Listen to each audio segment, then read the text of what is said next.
এবাৰ দেৱৰ্ষি নাৰদ বৈকুণ্ঠত উপস্থিত হৈ ভগৱান বিষ্ণু আৰু মা লক্ষ্মীক ক'লে, হে নাৰায়ণ, হে মাতা, আজি কেইদিনমান আগতে মই পৃথিৱী পৰিভ্ৰমণ কৰিবলৈ গৈছিলোঁ।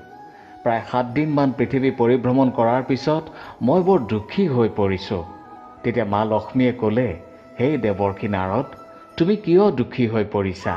তুমি কিনো এনে দেখিলা যে তুমি দুখ পাবলগীয়া হৈছে? তেতিয়া নাৰদে ক'লে, হে মাতা, মই এগৰাকী বৃদ্ধ ব্ৰাহ্মণীৰ অৱস্থা দেখি বৰ দুখ পালোঁ। তেতিয়া বিষ্ণুৱে ক'লে, বাৰু কোৱাচোন, তুমি ব্ৰাহ্মণীগৰাকীৰ কি অৱস্থা দেখিলা? তেতিয়া নাৰদে ক'লে, হে প্ৰভু, হে মাতা, তেন্তে শুনক তেওঁৰ দুখৰ কাহিনী। এই বুলি নাৰদে কাহিনীটো কোৱা আৰম্ভ কৰিলে। পৃথিৱী পৰিভ্ৰমণ কৰি থাকোঁতে মই এগৰাকী বৃদ্ধ ব্ৰাহ্মণীক লগ পালোঁ, যি অতি দুখত আছিল। তেওঁৰ কান্ধত এখন ভিক্ষাৰ মোনা, গাত মলিন বস্ত্ৰ। তেওঁ ঘৰে ঘৰে ভিক্ষা খুজি ভাগৰি এজোপা গছৰ তলত বহি আছিল। তেতিয়া তেওঁৰ এনে অৱস্থা দেখি মই তেওঁক লগ কৰিলোঁ আৰু সুধিলোঁ, হে আই, আপুনি এই বয়সত কিয় এনেকৈ দুৱাৰে দুৱাৰে ভিক্ষা মাগি ফুৰিছে? তেতিয়া ব্ৰাহ্মণীগৰাকীয়ে ক'লে, হে বোপা, মই কুলীন বংশত জন্মগ্ৰহণ কৰা এগৰাকী কন্যা, জাতিত ব্ৰাহ্মণ। পিতৃ মাতৃয়ে মোক এজন অতি ধনী ব্যক্তি চাই বিয়া দিলে। মোৰ স্বামীও মহাভাগ্যৱান আছিল। তেওঁৰ ব্যৱসায় চাৰিওফালে বিখ্যাত। গৰু গাই ধনে ধানে সকলো ফালৰ পৰাই তেওঁ প্ৰতিষ্ঠিত আছিল। সকলোৱে তেওঁক নগৰৰ সদাগৰ বুলিহে সম্বোধন কৰে। বিয়াৰ পিছতে আমি দুয়ো স্বামী স্ত্ৰী বৰ সুখত আছিলোঁ। লাহে লাহে আমাৰ সংসাৰলৈ 3জনকৈ পুত্ৰ সন্তান আহিল। চাওঁতে চাওঁতে আমাৰ সন্তানো ডাঙৰ হৈ বিবাহৰ যোগ্য হ'ল। এদিন মোৰ স্বামীয়ে মোক ক'লে, হেৰা, শুনিছানে? মই আমাৰ ডাঙৰ পুত্ৰৰ কাৰণে এগৰাকী সুন্দৰী কন্যা বিচাৰি পাইছোঁ। তেওঁলোকৰ ঘৰখনো ধনে ধানে বৰ প্ৰতিষ্ঠিত। সেয়েহে ভাবিছোঁ সোনকালে তাৰ বিয়াখন পাতি দিওঁ নেকি? তেতিয়া ময়ো তেওঁৰ কথাত সন্মতি দিলোঁ। এনেকৈ ডাঙৰজনৰ বিয়া হ'ল। তাৰ পিছত এজন এজনকৈ 3জন পুত্ৰৰে বিয়া হ'ল। কেইদিনমান আমাৰ ঘৰখন চাৰিওফালৰ পৰা সুখেৰে ভৰি পৰিছিল। কিন্তু এদিন হঠাৎ মোৰ স্বামীৰ মৃত্যু হ'ল। এদিন তেওঁ তেওঁৰ ব্যৱসায়ৰ পৰা ৰাতি আহি থাকোঁতে এটা পথ দুৰ্ঘটনাত তেওঁৰ মৃত্যু হ'ল। সিদিনা ৰাতিপুৱা তেওঁ মোক কেইষাৰমান কথা কৈছিল। আমাৰ বোৱাৰী কেইজনীৰ পৰা আমি বুঢ়া বুঢ়ী অলপ সাৱধানে থাকিব লাগিব। সিহঁত 3গৰাকী তীক্ষ্ণ বুদ্ধিৰ। গতিকে তুমি অলপ বেছি সাৱধান হৈ থাকিবা, কাৰণ মইতো দিনৰ দিনটো ব্যৱসায়ৰ কামত বাহিৰতেই থাকিম। এই বুলি কৈ তেওঁ যি ওলাই গ'ল আৰু ঘূৰি নাহিলে। মোৰ স্বামী নথকাৰ পিছতো কেইদিনমানৰ কাৰণে সকলো ঠিকেই আছিল। সন্তানকেইজনে ব্যৱসায়টো চোৱা চিতা কৰে যদিও ব্যৱসায়ৰ মূল চাবিকাঠি মোৰ হাততেই আছিল। কিন্তু কেনেকৈ কি হ'ল মই একো গমেই নাপালোঁ। ব্যৱসায়ৰ লগতে সম্পত্তিৰ সকলো পুত্ৰৰ হাতত থকাটো বাদেই বোৱাৰী 3জনীয়েহে পৰিচালনা কৰিবলৈ ধৰিলে। 3 বোৱাৰী মিলি ঘৰত সদায় কাজিয়াৰ সৃষ্টি কৰে। মোক শাহু বুলি গণ্যই নকৰে। মোৰ কোনো কথাই নামানে। গালি শপনিৰ পৰা সকলো শুনিবলগীয়া হ'ল। এদিন ৰাতিপুৱা বহু দেৰিলৈ খাবলৈ নাপায় মই সৰু বোৱাৰীক ক'লোঁ, হে সৰু বোৱাৰী, মোৰ বৰ ভোক লাগিছে। ৰাতিপুৱা সোনকালে উঠিলোঁ, কিন্তু এতিয়ালৈকে একো খাবলৈ পোৱা নাই। কিবা এটা সোনকালে মোক খাবলৈ দিয়াচোন। তেতিয়া বোৱাৰীয়ে এক প্ৰকাৰ খঙতে মোক ক'লে, আপুনি নিজেই ৰান্ধি খাওক, কি খায়? আৰু এনেকৈ আমাৰ ওপৰত খাই থকাতকৈ ক'ৰবালৈ গুচি নাযায় কিয়? এই বৃদ্ধ বয়সত আমাৰ ওপৰত কিয় বোজা হ'বলৈ আহিছে?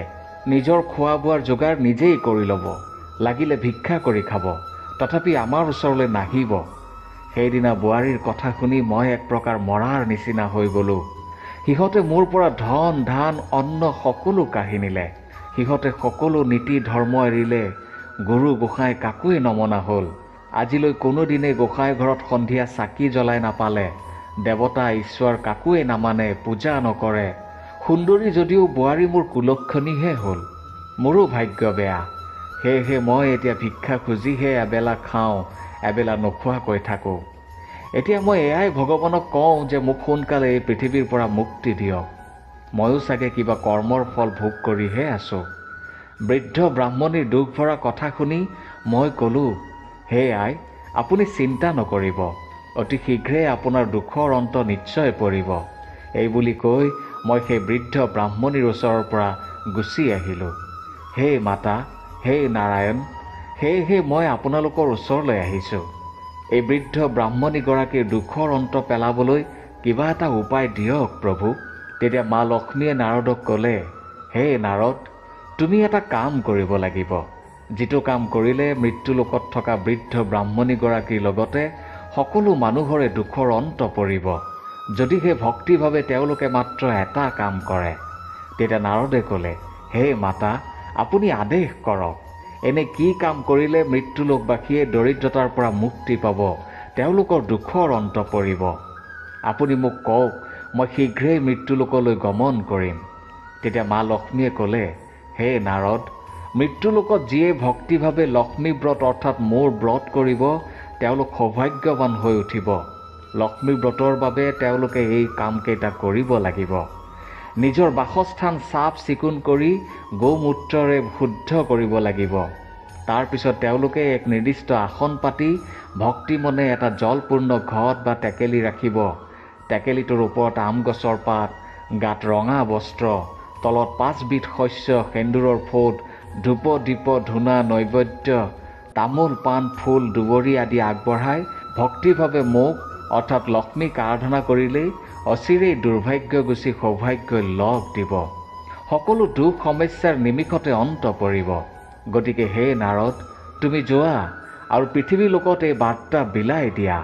মা লক্ষ্মীৰ কথা শুনি নাৰদে আনন্দ মনে পুনৰ পৃথিৱীলৈ গমন কৰিলে আৰু বৃদ্ধা ব্ৰাহ্মণীগৰাকীক মা লক্ষ্মীয়ে কোৱা সকলো কথা বিৱৰি ক'লে। ব্ৰাহ্মণীয়ে যেনে তেনে সকলো যোগাৰ কৰি ঘৰতে ভক্তিভাৱে মা লক্ষ্মীৰ আৰাধনাত লাগিল আৰু খুব কম দিনৰ ভিতৰতে তেওঁ হেৰুওৱা ধন ধান পুত্ৰ বোৱাৰী সকলো ঘূৰাই পালে। বোৱাৰীসকলে এতিয়া তেওঁৰ ভালকৈ শুশ্ৰূষা কৰাত লাগিল আৰু ব্ৰাহ্মণীয়েও মা লক্ষ্মীৰ আৰাধনাৰ সকলো কথা বোৱাৰীকেইজনকো ক'লে, যাতে ভৱিষ্যতে তেওঁলোকে ধন ধানৰ অভাৱত নপৰে। আনফালে ভগৱান বিষ্ণুৱে মা লক্ষ্মীক ক'লে, হে দেৱী, মই আপোনাৰ মহিমাৰ কথা বুজিলোঁ, কিন্তু মোৰ মনত এটা সন্দেহ থাকি গ'ল। তেতিয়া মা লক্ষ্মীয়ে সুধিলে, হে স্বামী, আপোনাৰ মনতনো আৰু কি সন্দেহ থাকিলে? আপুনিতো অন্তৰ্যামী, মই আকৌ কোৱাৰ জানো প্ৰয়োজন আছে? তেতিয়া ভগৱান বিষ্ণুৱে ক'লে, হে দেৱী লক্ষ্মী, মই সকলো জানো যদিও কেতিয়াবা কেতিয়াবা আপোনাৰ মুখেৰেও শুনিবলৈ মন যায় আৰু মোৰো কেতিয়াবা কিছুমান কথাত ভুল হৈ যায়। সেয়েহে আপুনি মোৰ সন্দেহটো দূৰ কৰক। মোৰ সন্দেহটো হ'ল যে কোনবোৰ স্ত্ৰীক সুলক্ষণী বুলি কোৱা হয় আৰু কোনবোৰ স্ত্ৰীক কুলক্ষণী বুলি কোৱা হয়। তেতিয়া মা লক্ষ্মীয়ে ক'লে, হে নাথ, আপুনি মোৰ মুখেৰে শুনিব আৰু জানিব বিচাৰিছে যেতিয়া শুনক। এইদৰে মা লক্ষ্মীয়ে ভগৱান বিষ্ণুৰ আগত সুলক্ষণী আৰু কুলক্ষণীৰ স্ত্ৰীৰ লক্ষণ বৰ্ণনা কৰিবলৈ ধৰিলে। যি নাৰীয়ে দেৱতাতকৈও নিজৰ স্বামীক অতি শুদ্ধ মনে সেৱা কৰে, শ্ৰদ্ধা কৰে আৰু স্বামীৰ লগত প্ৰতিটো কথা আলোচনা কৰে, স্বামীৰ প্ৰতিটো মানি চলিবলগীয়া কথা মানি চলে, সেই নাৰী বা স্ত্ৰী সদায় সুলক্ষণী বুলি কোৱা হয়। যি নাৰীৰ নাভি সুগভীৰ, যাৰ দাঁত দুই পাৰি সমান, যিয়ে গোধনৰ সেৱা শুশ্ৰূষা কৰে, যাৰ কথা কোমল, যি দীৰ্ঘকেশী, যিয়ে সুপ্ৰসন্ন হৈ শুদ্ধ বগা বস্ত্ৰ পৰিধান কৰি দেৱতাৰ লগতে স্বামীৰ সেৱা কৰে, সেই নাৰী বা স্ত্ৰীক সুলক্ষণী বুলি কোৱা হয়। যাৰ হাত ভৰিৰ নখ নিৰ্মল পৰিষ্কাৰ, যাৰ মনত দয়া কৰুণাৰ ভাৱ থাকে, যি নাৰী মধ্যক্ষীণা, ৰাতি কমকৈ ভোজন কৰে, সেই নাৰী বা স্ত্ৰীক সুলক্ষণী বুলি কোৱা হয়। যি নাৰী বিনীত সদাচাৰী, মিতব্যয়ী, জ্ঞানশীল, পঞ্চ ইন্দ্ৰিয় বিজয়ী, সেই নাৰী সুলক্ষণী। যি নাৰীয়ে নিজে নাখাই হ'লেও অতিথিক ভোকত নাৰাখে, যিয়ে প্ৰয়োজনতকৈ অধিক থকাখিনি দুখীয়া দৰিদ্ৰ আৰু ভিক্ষাৰীক বিনয়ীভাৱে দান কৰে, যাৰ মনত উচ্চ নীচ বুলি কোনো ভাৱ নাথাকে, সকলোৰে লগতে সমানে সৎ কথা পাতে, সেই নাৰী বা স্ত্ৰী সুলক্ষণী। যি নাৰী যিকোনো পৰিৱেশতে সন্তুষ্ট হৈ থাকে, যি উদ্যোগী, যাৰ কোনো আলস্য বা এলাহ ভাৱ নাই, সেই নাৰী সুলক্ষণী। যি নাৰীয়ে সকলো সময়তে চিন্তা কৰি থাকে, যিয়ে ভৰিৰে ভৰিৰ মল পৰিষ্কাৰ কৰে, সেই নাৰী বা স্ত্ৰী কুলক্ষণী বুলি কোৱা হয়। যি নাৰীয়ে ৰাতিপুৱা দেৰিলৈকে শুৱে, বাঁহী ফুল খোপাত পিন্ধে, যিয়ে ভগা আসনত বা বিচনাত বহি ভাত খায়, সেই নাৰী কুলক্ষণী বুলি কোৱা হয়। যি নাৰীয়ে সুৰাপান কৰি গৰ্ব কৰে, যিয়ে উচ্ছিষ্টক চুই ভোজন কৰে, সেই নাৰী কুলক্ষিনী বুলি কোৱা হয়। যি নাৰীয়ে বিবস্ত্ৰ হৈ স্নান কৰি তেল ঘঁহে, যিয়ে আন্ধাৰত শুৱে আৰু ঘাঁহ বন নখেৰে ছিঙে, যিয়ে নিজৰ অংগেৰে নিজৰ অংগত বাজনা তোলে, যিয়ে সঞ্চিত ধন অবাবত খৰচ কৰে, সেই নাৰী কুলক্ষিনী। যি নাৰীয়ে নিজৰ স্বামী আৰু সন্তানক এৰি ভোজন কৰে, যিয়ে মুখ হাত ভৰি ধোৱা পানী ঘৰৰ দুৱাৰ মুখতে পেলায়, সেই নাৰী বা স্ত্ৰী কুলক্ষিনী। যি নাৰীয়ে ৰাতি উলংগ হৈ শুৱে, তিতি থকা আসনত বহি যিয়ে ভোজন কৰে, যিয়ে দক্ষিণ পশ্চিম দিশে মুখ কৰি দাঁত ঘঁহে, সেই নাৰী কুলক্ষিনী।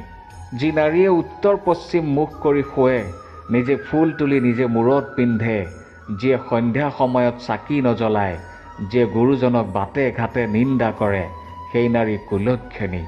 যি নাৰী বাঁহী মুখে মাটিত বহি ভোজন কৰে, যিয়ে অতিথি নিন্দা কৰিবলৈ কেতিয়াও সংকোচ নকৰে, যিয়ে সদায় পাপ কৰ্মত লিপ্ত হৈ থাকে, সেই নাৰী বা স্ত্ৰী কুলক্ষিনী বুলি কোৱা হয়।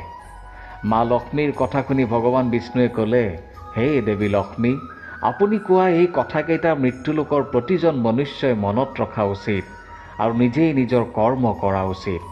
আৰু এটা কথা, মই ভাবোঁ যে এয়া কেৱল কোনো স্ত্ৰী বা নাৰীৰে লক্ষণ নহয়।